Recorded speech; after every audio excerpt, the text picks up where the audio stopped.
Shocker. Hard Rock Stadium. Dolphins lose 28-27. I did not see that coming until about the last minute or two when the Cardinals got the ball back. And I said, oh, man, they're going to make a drive and make a field goal and win this game, aren't they? And that's sure enough what they did. Don't know what it was like at the stadium, but I do know someone that does know what it's like at the stadium. He is my cousin. His name is Vladimir Louison, and he is joining us right now. Vlad, were you one of the people yelling when Tua took off for that run? Slide! Slide! Grief and Gameday. Let me tell you this right now. I probably will get kicked out of the press box because I was screaming, slide, slide. We don't need that extra yard. And you got to know, because where we were sitting at, he's running towards the end zone where we're right behind him. So we see it. Listen, he had a lot of grass open to him for run. But the minute he got 6-7 yards, it was a slide, please slide. Like nobody in the stadium wanted a risk or an attempt of him being hurt again. Yeah, you could hear it verbally. You could hear it on TV.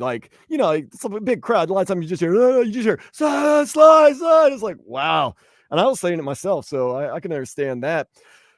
Was everybody just kind of shocked? Vlad, I feel shocked. I'm not even angry. I'm just shocked. I did not see the Dolphins losing that game. Dan, I think everybody left the stadium did we really lose that game? Did we lose? Because if you really think about it, this was probably the ideal situation the Dolphins wanted to have. Tua looked sharp. The running game was effective. The ball was getting to the receivers, to the playmakers. And offensively, you started to see the Dolphins team that you saw last season and that you've seen in the previous 2 years with Mike McDaniel. But they couldn't stop that Lilliputian, man. They couldn't stop him. That guy he's so elusive. And his connection with Marvin Harrison, I'm talking about Kyler Murray, it gave Anthony Weaver's defense problems, especially in the second half. Vlad, as good as the defense has been, do we need to start worrying that this defense doesn't get to the quarterback and get a lot of sacks, nor does it get a lot of turnovers? Is that maybe one of the reasons why we're having so much trouble this year? It is. I don't believe Kyler Murray was sacked at all game. He was not. And because of his elusiveness, he's going to extend plays. And you really think about it, the Cardinals only had three playmakers other than Kyler. That was Marvin Harrison Jr., their tight end McBride, and running back James Conner. I think they did a good job limiting James Conner, but McBride and Marvin Harrison, big plays, third down, and it seemed like they were hitting the sideline passes all game. I don't know if it's something that they saw in the scheme, but they were hitting the Dolphins with sideline passes, and they were getting them and continuing to move move downfield. And it's just a weird. I just don't really understand how they lost the game. Can't blame the offense, right? No. Do I blame the defense? I mean, I guess I could blame the defense, but defense has been doing such a good job. If I got to throw blame at somebody, it might be Daniel.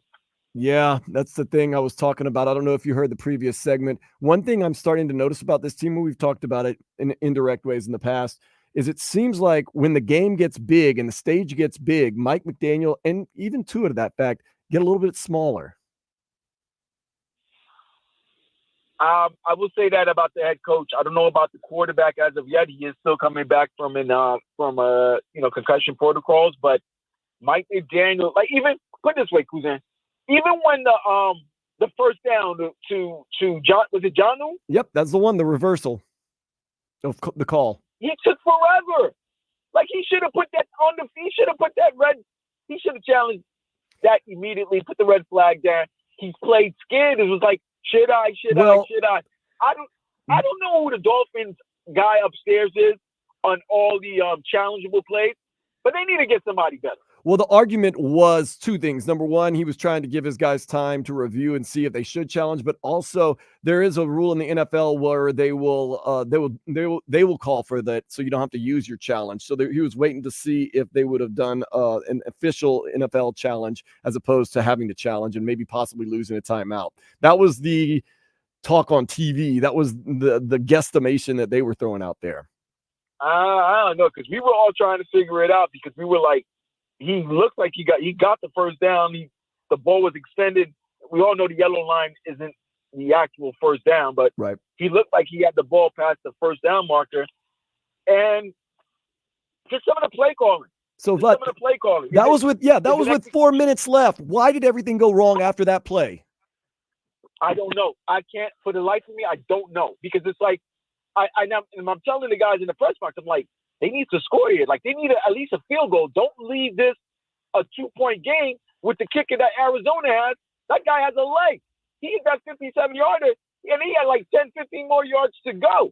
So that's why it was very important after that first down that you got, run the ball or get the ball to your playmakers, have the clock milk the clock, burn time off. Vlad, okay. Did you notice that they did not burn clock? They were snapping the ball with 30 seconds left on the play clock, and the game clock was running. Yes, it just made no sense. Now, could the play to HN, that screen, he had if he completes it, he had nothing but just green terrain to run it, and probably might have iced the game, but they didn't convert, they didn't execute. And then now you're going to put the pressure on the defense. And defense did nothing. Well, everybody, let me tell you this. Then did everybody not know that Kyler Murray was going to keep the ball on that third down? No, we all knew him. We've been talking about that all day. I had every confidence that he was going to find a way to get that first down. If it was 3rd and 3, that he was going to get it most likely with his legs. Right. And he got more than 3. He got 6, 7 yards. It was just like, it's over. And then now you're looking at it like, okay, the offense finally scored over 20 points this week. I mean, for the first time in a long time, since last season, since the Jet game, maybe? Or was it the Cowboy game? It's probably the first time they scored over 20 points since that Cowboys game, right? Yep, because I think that was 24-22 last year. Yeah. Yeah, it was a weird game. It was a weird score. And we scored 20 to open the season, but we did not go over 20. That was 2017. So it's the first time the Dolphins have scored over 20 points since that Cowboys game last season. It felt relief when we were scoring. HN, right? He's great. They were running the ball. Like, I don't get Miami's the most frustrating team where they can run the ball, but they don't run it enough to milk clock, to extend drives, to do all of that. They don't do that, and because they don't do that, the clock doesn't stop. Run, yeah. I mean, the clock stops, and teams have chances now to win or score, and that's what's happened repeatedly. Vlad, you were in the locker room. We're going to hear from some of your interviews in the next segment, but what was the general feeling? Was there anything that you took away that really kind of stood out to you from any player or just generally in the locker room? Yeah, I thought the locker room was pretty upbeat, to be quite honest with you. Really? Because they scored points? I mean, obviously they know they're 2-5, but it was upbeat because, I mean, they saw Tua. We saw Tua play. The offense looked like it got some of its mojo back. The swag was back. They were shocked. Like, how did they lose that game? Because if I tell you everything that the Dolphins did, you would have thought the Dolphins won. I still think the Dolphins won for some reason. Like, you would have thought the Dolphins won, and then you're like, they lost the game. Like, literally. You look at everything. You're going to talk positive, and then but end up saying, "Oh well, the Dolphins lost the game." Wow, I'm just looking at it right now. Total yards: Cardinals had 389. We had 377. Passing yards: they had 307. We had 227. Rushing yards: we had 150. They had 82. And then so my thing is this: look at the balance that the Dolphins had offensively. Now the 300, like, even though Arizona outgained the Dolphins, that's because Kyler Murray had to throw the ball. Remember, the Dolphins were up 20-10, so he's gonna have to throw the ball. Right. he's gonna throw the ball. But if I'm looking at if I look at the game, the offense was balanced. Tua was completing passes. He was accurate. Mm-hmm. You know what I'm saying? Playmakers were getting the ball. And for the life of me, I'll never understand. If a team rushes for over 150 yards, there should be no reason for you to lose. You look at the stats, and they're pretty even, though. First downs, 22 each. Time of possession right there, pretty much at 30 minutes each.